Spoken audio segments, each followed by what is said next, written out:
Authors Over 50, Writing in Life's Sweetest Third. Authors Over 50's weekly podcast celebrates writers and their journeys to publication.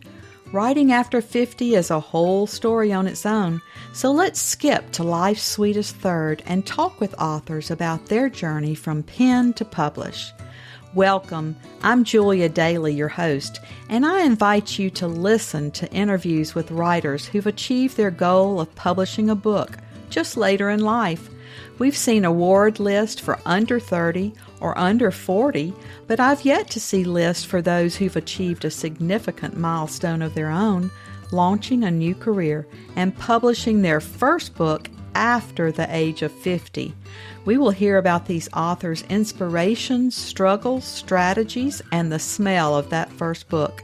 These writers' journeys inspire me because I'm one of them.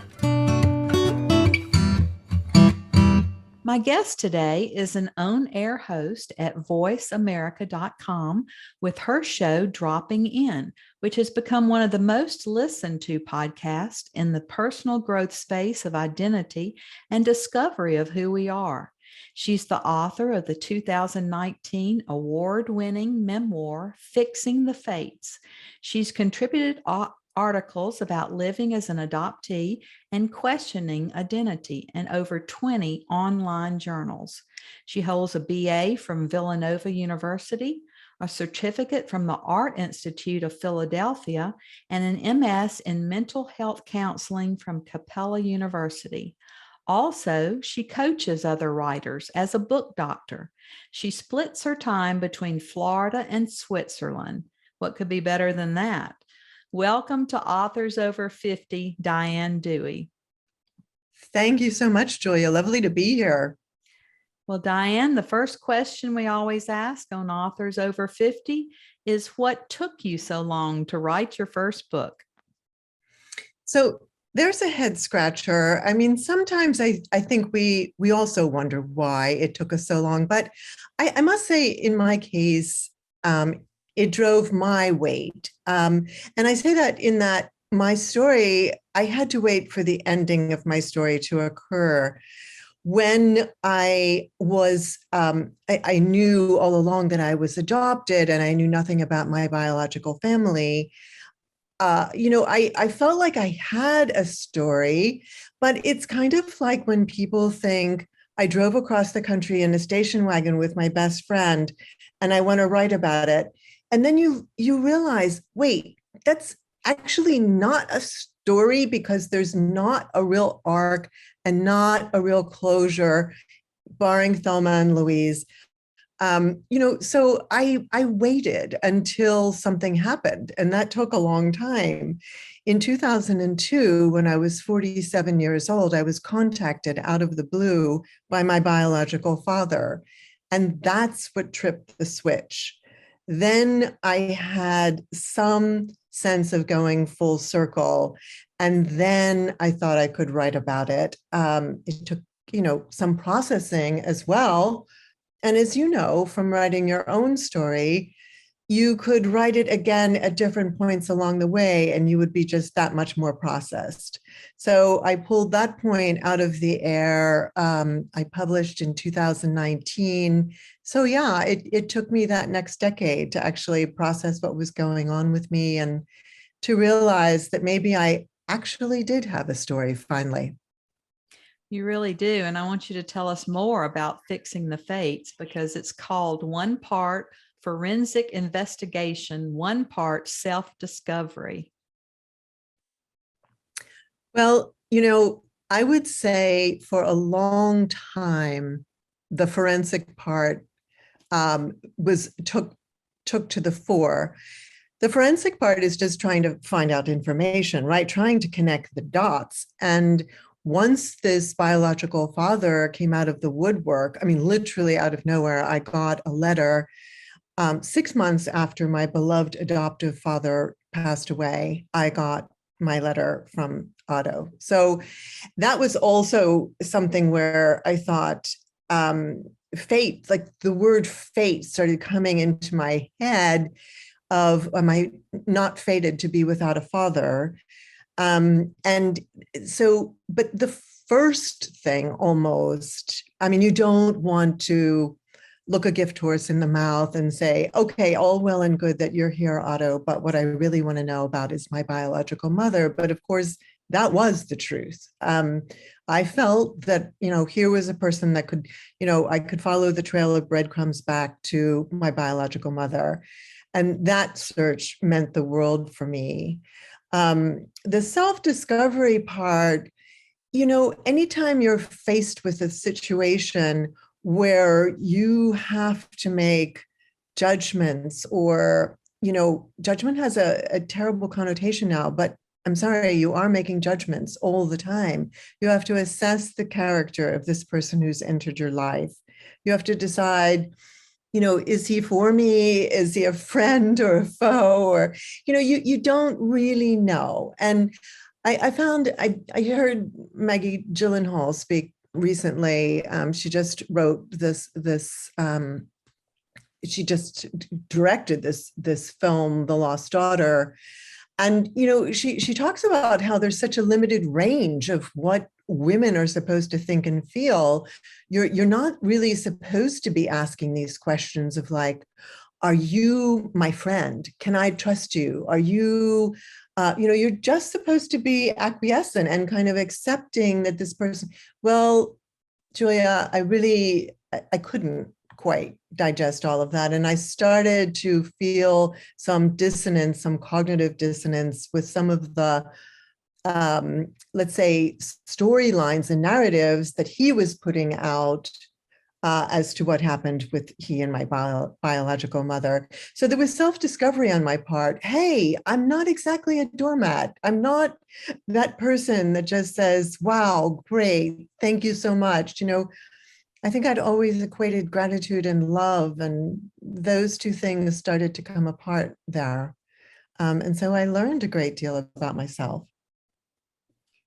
Well, you and I are both adoptees, but I chose to write my story, No Names to Be Given, as fiction, while you chose to write your book as memoir. How is this the correct choice for you?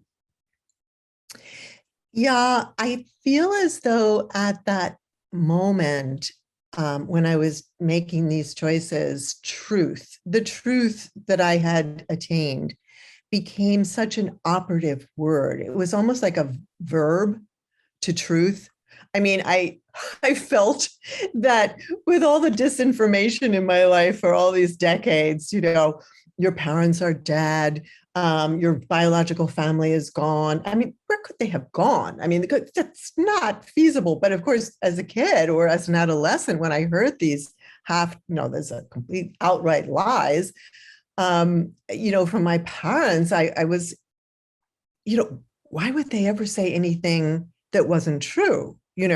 So your brain is starting to like shatter into all these pieces because your whole concept of trust and love, that equation is also, dissolving. So when it came time to write, it was extremely important to me at that moment to have this immediacy of the truth that I'd gained. And it may not be the truth. Certainly when I talk to other parties in the circle, their truth is very different. But I was very fixated on the fact that, I finally had the truth. And I didn't even want to let go of it a tiny, tiny little bit to create a fictional work. Do I think that fiction accommodates more? Yes, I do. And I think that some of the discoveries that you can make writing fiction are that much more liberating. I was so determined to hew closely to what was happening that, I may have missed something by some of the flights of fancy that I could have taken had I created fictional characters. But, there we have it. It's a snapshot in time. How did your families feel about your exposing these long kept secrets? Well, one of the confusing features is that I changed all of the names to protect the guilty. So, some of them, haven't had any fallout from this at all, as most people are unaware that that's who that is. But I must say, my adoptive mother, let's not say she was a control freak, but she did feel as though I should sit with her and edit line by line the entire book. So, there was some pushback for sure. I think she felt, I think the concept of it's my story to tell, especially after these years of being told something else, I think that eluded her. I think that escaped her periphery. I think once you're accustomed to dominating the narrative, you don't relinquish that. Just like, sometimes parents will say, my child is always my child. I think she felt I am always her child. There's a proverb that I quote in the beginning of the book. It's an epitaph that I kind of go back to again and again. And it's until the lion learns to write, every story will glorify the hunter. And I think, she was a good woman. She was a good mother. I think she was looking for that recognition. I think the concept of me writing a story out of my own voice, I don't think she really thought I had the right. Your story sounds like a movie. It's so intriguing, I think, with the international flavor of it as well. Will you read a section from the book so we can hear the voice and tone? I'd be glad to. I was wondering how long you'd like, we don't want to fathom. Let's see, I'm going to pick this up where I've gone to Vermont. I was living in New York City, and thank you very much for your words about the film, the cinematographic element of it. I sometimes see it that way myself, like as though it were real. Was this my life?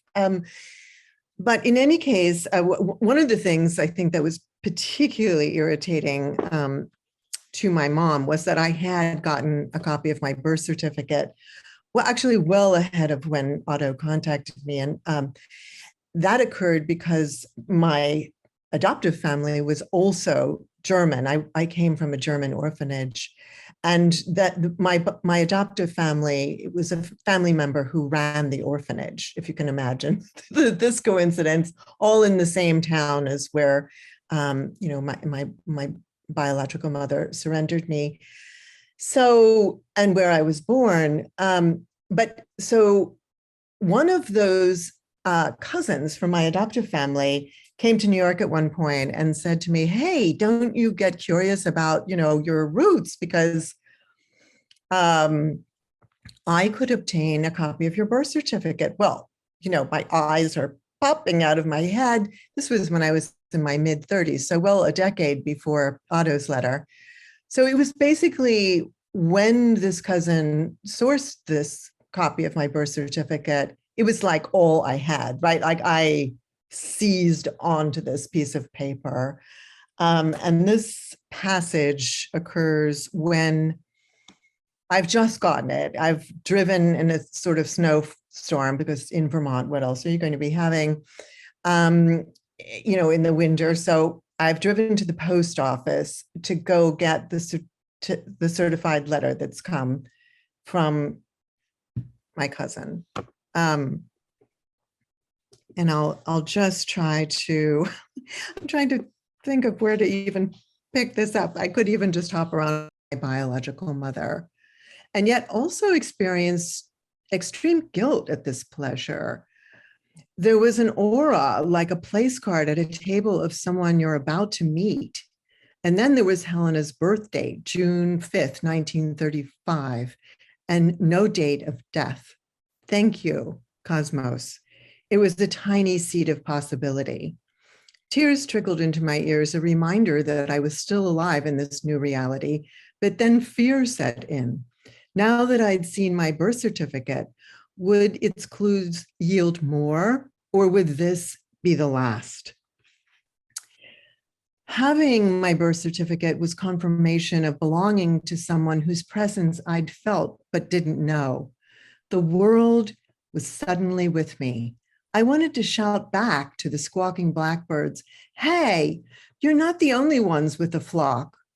I turned around to look at an inscription on the bench where I was sitting. Lori and William, 50 years. Good for them, I thought.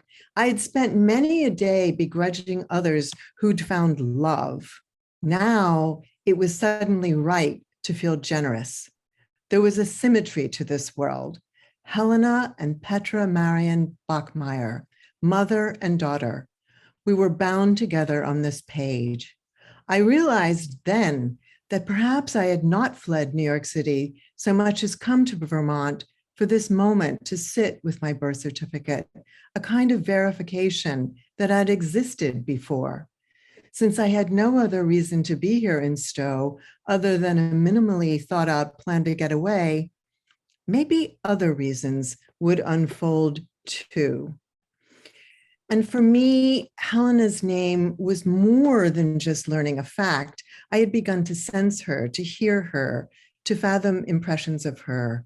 Many of these I'd accumulated during my years of speculating, but now, as I sat by the river, seeing her name in print triggered a kind of cellular memory. Inexplicable images formed when, with her handwritten signature, I came closer to my biological mother than ever before, at least in memory.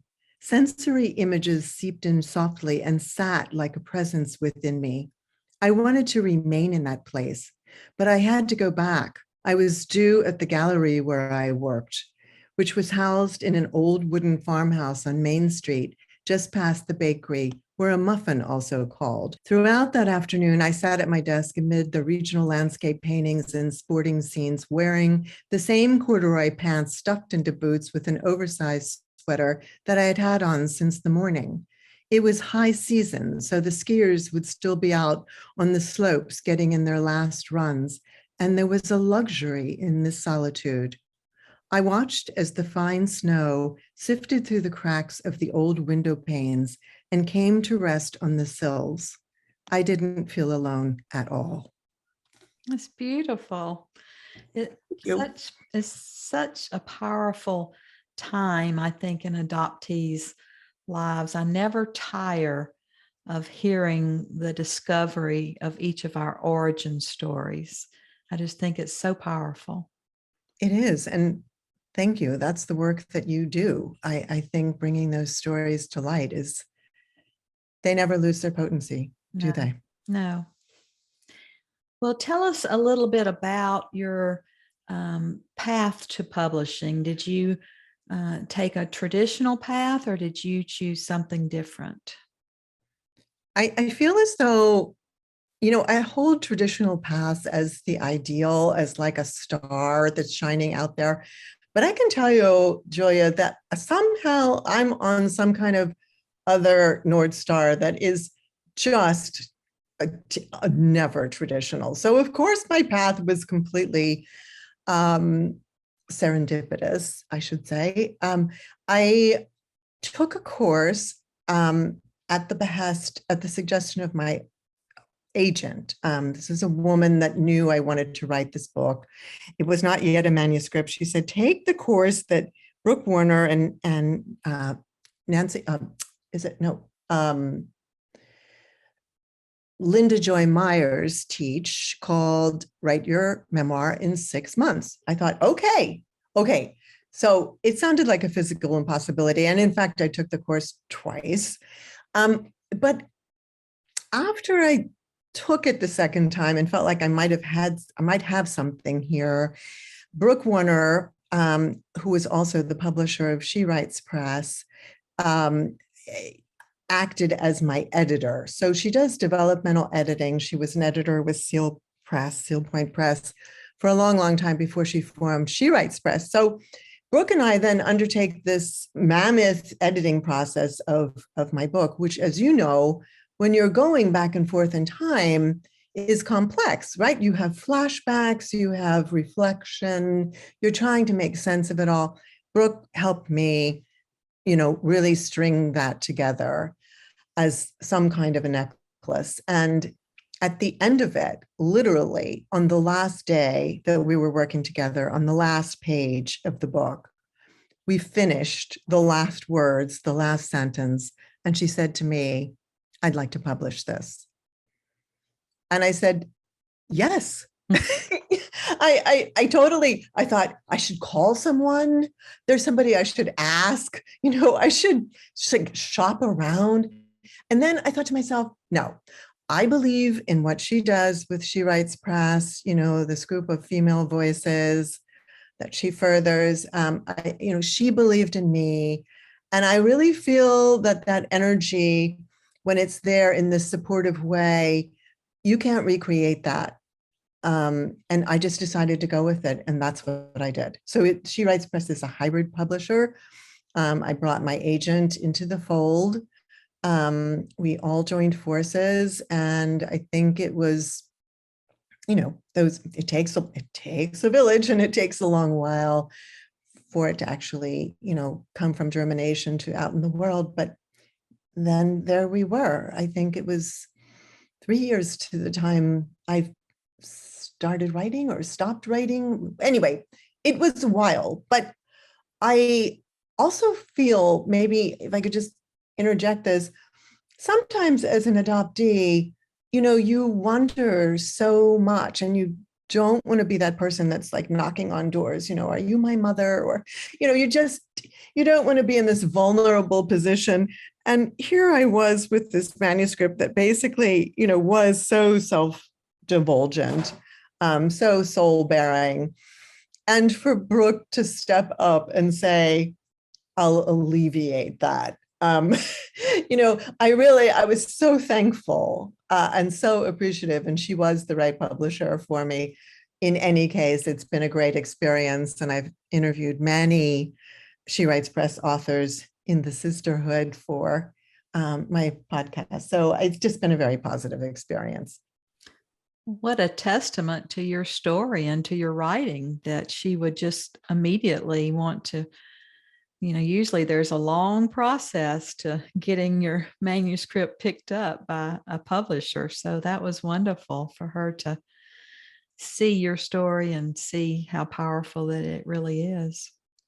I was grateful, but as Ernest Hemingway, it sounds pretentious to quote someone like this at this point. I was like this first time author, but you just had to bleed out on the page. Writing is easy. You just have to bleed out on the page. And I feel like, okay, I did that. And Brooke really was the person who helped me open so many doors emotionally, asking me to go places that I hadn't gone.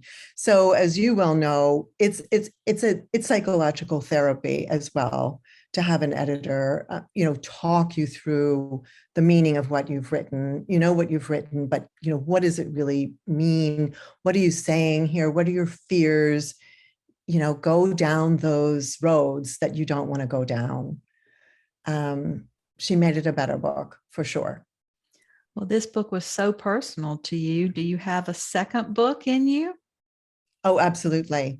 And it's just starting to wiggle its way out. I'm seeing little toes and fingers. Yes. And I'm very excited. You know how tentative you feel, like, can this be real? And I shared it with Eckerd Writers Conference. I'm extremely lucky to live very close by to Eckerd College, and they have a wonderful Writers in Paradise program each year. Anne Hood is the memoir instructor. Andre Dubus comes. Laura Lipman comes. I mean, it's a stellar cast. Stuart Onan, so many great writers, Major Jackson, the poet, and Ana Menendez short story. So I took my short story to her class this past January, which was by Zoom, and they liked it. I'm like, oh my goodness, now I have a responsibility. Now I have to finish this. So you know what that's like. Well, It's a I know calling. how busy you are. I listened to your show dropping in, and I've really enjoyed, especially the writing series about the craft.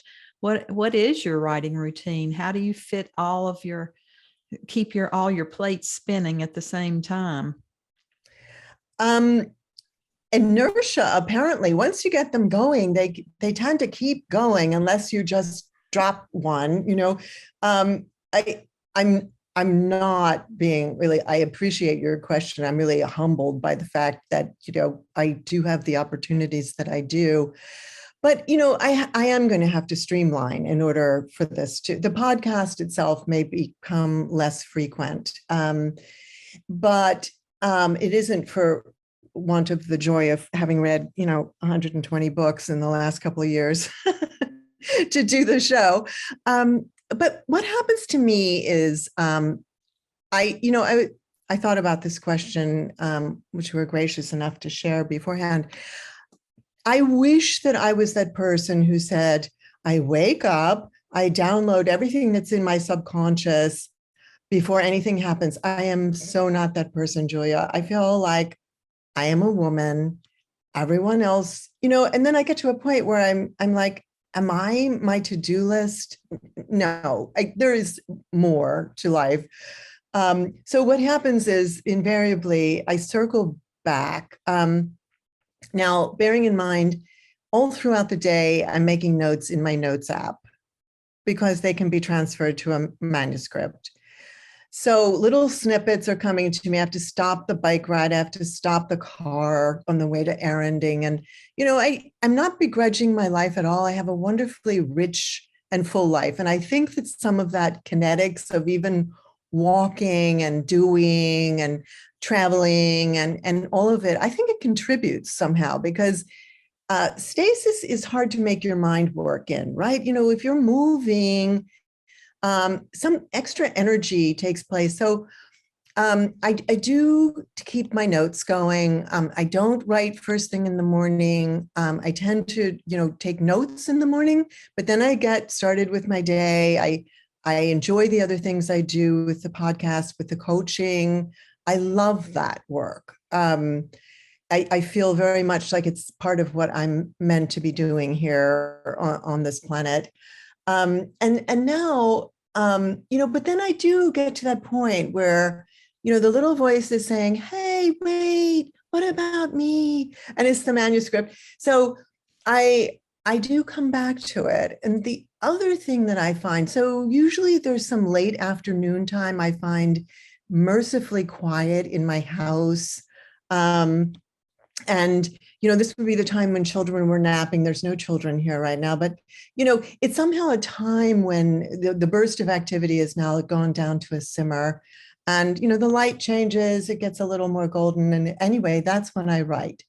I find if I can get an hour or two, I feel great accomplishment. I will have to focus more strongly if I really want to get this thing done, but this is how it is now in the organic way. And then the other thing that happens is if I've left too much put off, too much procrastinated, I will wake up in the middle of the night, which isn't the middle of the night. I've since come to realize it's always close to 4:40, 4:30 in the morning, which is coincidentally when I was born. It's the time of my birth, which is what I found on that birth certificate. But invariably, it's the weirdest thing. That is the time when I wake up. And then I take out my physical notebook, of which there are dozens sitting here, and I write in it again. And some of those thoughts are pretty crystalline. When I look back at them in the morning, sometimes I think, what? Or sometimes I think, yeah, okay, there's a nugget, and I pull that out and I try to put it in the assemblage. It's not easy. And I don't know any woman really who doesn't have many plates in the air. I feel like I'm with my tribe in this. Where we snatch the time, where we carve out the time, I think it's all very creative in and of itself. Well, I think you would be a fascinating woman to have as a writing coach. Can you tell us a little bit more about your new venture as a coach for writers? It started out because people have been, online in their interviews for the last couple of years due to the pandemic. So my first clients, started, a while back now. Hard to believe. We're coming up on our third year. Okay. But that all came about because in order to, as you well know, in order to speak on the air, uh, you have to eliminate a lot of throat clearing that you would ordinarily put as background. You kind of have to come to the point. And that exercise of going into, media res, right? Starting in the middle or starting in the deep end, I like to say, start at the deep end. You can work your way back. At least you get the point across. That one thing led to another. And I started being able to help people, not just with speaking, but in terms of coming to grips with what they were really saying in their written word, which began just a series of questions, right? It's a conversation. It begins a questioning period with the author, and so that it enables them to connect the dots for themselves. And that's the process, I think. It's taking your perceptions and saying to the writer, this is what I'm getting. Is this right? Is this, this is what I'm sensing from this. It's never anything really tangible, because these are connections that are yet to be made. But when the writer makes them and starts to make them and the synapses start firing, it is the most gratifying experience. And now I can't put it down. I really enjoy it. I really enjoy looking at manuscripts at any stage. And maybe it's about like just shifting where things begin, because styles of writing change. Now we're in a much faster pace. I can hear my, voice speeding up. We're in a much faster pace. Everything has to be quite quick because the attention spans are getting that much shorter. And in addition to the fact that I lost out in a competition, I was really hardly even, I didn't in the least expect to even place in it, but I placed in the top, finalist of a competition for a short story that I wrote. And one of the judges was kind enough to come back to me with feedback, which is the most useful thing. Here's why it didn't work. And I said, what is it? And she said, you have to put the stakes in the first sentence or the first paragraph, because otherwise we don't know what's pulling us forward. And again, it's a lot like your initial question, why wait to tell your story? Because I didn't even really know what the stakes were. I didn't even know what I could possibly attain. So I think there's an equation there. Once you know what the stakes are for you, would I ever figure out who I was? Then you just put it out there. And I think that because I had to paw through so much material to figure this out for myself, maybe in some small way, I'm gifted with the task of being able to help others do the same thing. I can just imagine. You're so intuitive. I think, hearing your perspective has got to strengthen everyone's writing. So I think that's so important to share. One thing that our writers are always intimidated by is marketing. And even the big 5 or 6 or whatever they are now requires their authors to do most of their marketing themselves. Do you have anything to share that worked successfully for you, or something that did not, that you would say, don't even try that? I really think it's beneficial to do interviews, and honestly, as many as you can, because you're such a simpatico um, outlet for adoptees to tell their story.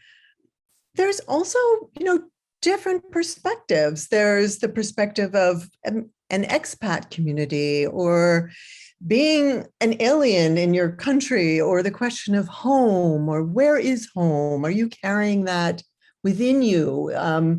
Is your identity a construct? Is it a psychological? There's a lot of, psychological aspects to our work. So I really think it's interesting and beneficial to address as many and to be as open as possible to as many outlets to speak about your work. You learn so much that way. And maybe, it does help people to hear also about your story, and to want to read it or hear it in audiobook themselves. But I also think it's enormously validating. When you say about, working with people, it's validating to hear somebody understand your story.